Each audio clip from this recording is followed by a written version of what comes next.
Mathematics class 8 domain 1 numbers and operations सब domain 4 sets. Mathematics के आज के इस लेक्चर में हम करने जा रहे हैं एक्सरसाइज 1.13 क्वेश्चन नंबर 1।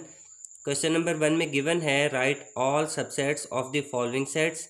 दिए गए सेटों के तमाम तहती सेट लिखें। सबसेट का मतलब है तहती सेट, तो हमें सबसे पहले सबसेट की डेफिनेशन पता होना ज़रूरी है। सबसेट की डेफिनेशन ये है, all possible sets of a given set are called subsets, यानी कि किसी सेट के तमाम मुमकिन सेट उस सेट के तहती सेट कहलाते हैं। क्वेश्चन नंबर 1 के अंदर 3 पार्ट्स दिए हुए हैं और इनके अंदर एक एक सेट दिए हुए हैं। हर सेट के हमने सबसेट्स यानी कि तहती सेट लिखने हैं।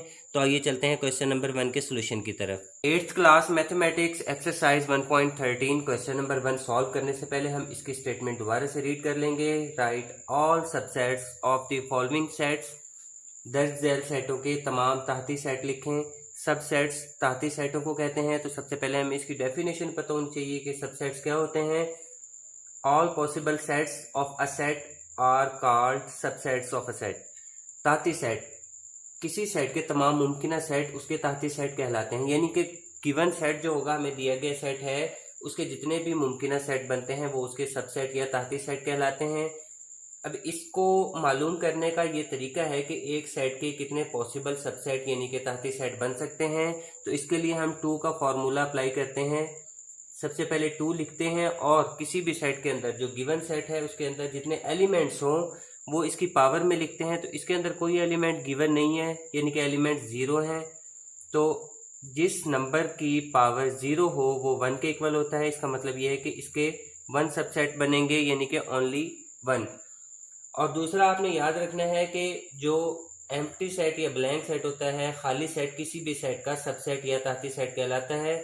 यानी कि कोई भी सेट गिवन हो, अगर हम सबसेट लिखने लगेंगे तो खाली सेट, एम्प्टी सेट, उसके साथ एज ए सबसेट लिखा जाएगा। तो ये खाली सेट इटसेल्फ अपना ही सबसेट होता है और इसके अलावा इससे कोई और पॉसिबल सबसेट नहीं बनता। हमारे पास यहाँ पे 1 सबसेट बना था, तो ये 1 सबसेट आ गया। अब सेकंड पार्ट में हमें गिवन है 1 दिया हुआ है एलिमेंट, यानी कि इसके अंदर एक एलिमेंट मौजूद है। हम इसको 2 की पावर से करके देखेंगे कि 2 लिखेंगे, और 1 एलिमेंट है तो इसकी पावर 1 कर देंगे। अब 2 की पावर 1 का मतलब है कि 2 1 टाइम लिखा जाएगा। तो इसका मतलब है कि हमारे पास 2 सबसेट्स होने चाहिए, यानी कि 2 तहती सेट बनने चाहिए। अब वो तहती सेट 2 कौन से होंगे, आपने याद रखना है कि पहला तो खाली सेट यानी कि एम्प्टी सेट जो है वो हर एक का सबसेट या तहती सेट होता है। फिर कॉमा लगाने के बाद दूसरा सेट बनेगा इसका पॉसिबल 1। ये 1 इटसेल्फ अपना सबसेट होगा। यहाँ पे हमारे पास ये 2 सबसेट बन गए हैं इसके मुताबिक, इस फॉर्मूला के मुताबिक। अब थर्ड पार्ट में चलते हैं। इसके अंदर हमें इस सेट में 2 एलिमेंट्स दिए हुए हैं, ए बी। उसी 2 के फार्मूला की मदद से हम इसको करके देखते हैं कि यहाँ पे 2 लिखेंगे और 2 एलिमेंट्स हैं तो इसकी पावर 2 लिखेंगे। अब 2 की पावर 2 रेज़ टू 2 का मतलब है कि 2 मरतबा मल्टीप्लाई होगा, 2 टाइम्स मल्टीप्लाई होगा, तो 2 2 द 4। इसका मतलब ये हुआ कि हमारे पास 4 सबसेट बनने चाहिए। अब 4 सबसेट्स यानी कि 4 तहती सेट कैसे लिखने हैं कि पहला सेट खाली सेट यानी कि एम्प्टी सेट होगा। एम्प्टी सेट को लिखने का ये तरीका भी है और ये वाली अलामत भी खाली सेट को जाहिर करती है। मैंने दोनों तरीके से आपको समझा दिया कि एम्प्टी सेट दोनों तरीकों से, खाली सेट को दोनों तरीके से लिखा जा सकता है। अब ये खाली सेट लिखने के बाद कॉमा लगाएंगे। उसके बाद फर्स्ट में ए को लेंगे, ये एक सबसेट ए वाला बन गया। फिर बी को लेंगे कॉमा लगाने के बाद, एक सेट बी का बन गया सबसेट। और फिर इससे आगे पॉसिबल क्या है, ए बी का एक सेट बनता है, क्योंकि हर सेट अपना बी सबसेट होता है। Itself is a subset of the set given set. अब इसके अंदर ए बी लिखेंगे, ए कॉमा बी। अब यहाँ पे अगर हम इनको काउंट करें तो 1 2 3 4, ये हमारे पास इसके मुताबिक 4 सबसेट्स बन गए।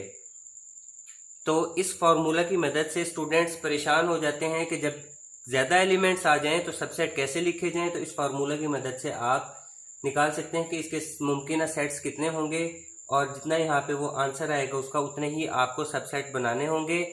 आज हमने एक्सरसाइज 1.3 क्वेश्चन नंबर 1 सॉल्व किया है, जिसमें गिवन सेट्स के सबसेट्स लिखने थे, यानी कि दिए गए सेटों के तहती सेट लिखने थे, और मैंने आपको एक्सप्लेनेशन के साथ क्वेश्चन समझाने की कोशिश की है। उम्मीद करता हूँ आपको क्वेश्चन की समझ आ गई होगी और आपके मैथ के बेसिक कॉन्सेप्ट्स इस हवाले से क्लियर हो गए होंगे। अगर आपको हमारी वीडियो पसंद आई है तो प्लीज़ हमारे चैनल को सब्सक्राइब करें, वीडियो को लाइक करें, अपने ओपिनियंस का इजहार कमेंट बॉक्स में करें और ज़्यादा से ज़्यादा शेयर करें। Thank you.